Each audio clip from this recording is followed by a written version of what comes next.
Fleeing from the horrors of the Holocaust and the Second World War, thousands of Jews fled to Palestine, the Jewish homeland.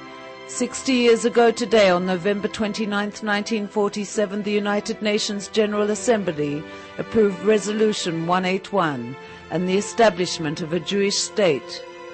Australia, yes.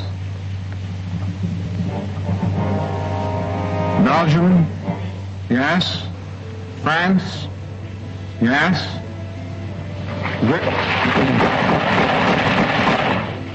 The vote of the General Assembly of the United Nations was conducted in a spirit of enormous tension and suspense. It was a roll call vote, very slow, and great possibility of deviations. For some reason, it was only when it came to the vote of France that all the tension was relieved. The resolution of the Dutch Committee for Palestine was adopted by 33 votes, 13 against, 10 abstentions. It was very much the legitimacy that was offered by the United Nations that stood on our side. Otherwise, we were alone.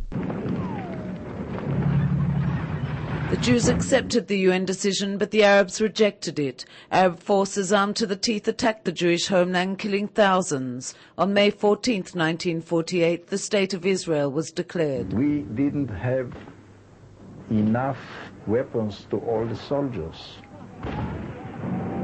We didn't have even one piece of artillery. After a few days, we got 2 guns, Napoleonchik, they called them.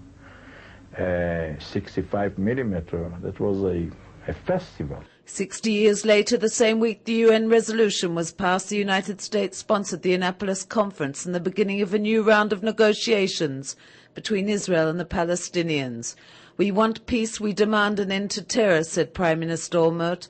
Palestinian President Mahmoud Abbas declared it's his right to defend his people and open their eyes to a new dawn free of occupation. What happened in Annapolis is that from an impossible situation,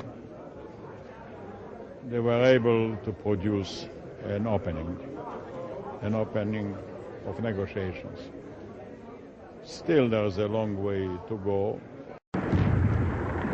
Israel today is once again confronted with partition and the division of Jerusalem. While Prime Minister Olmert called on Israelis to prepare for painful concessions, a bill passed in the Knesset requires a majority vote for any changes in the capital. The Palestinians have yet to recognize Israel as a Jewish state and will not give up on turning East Jerusalem into their future state's capital.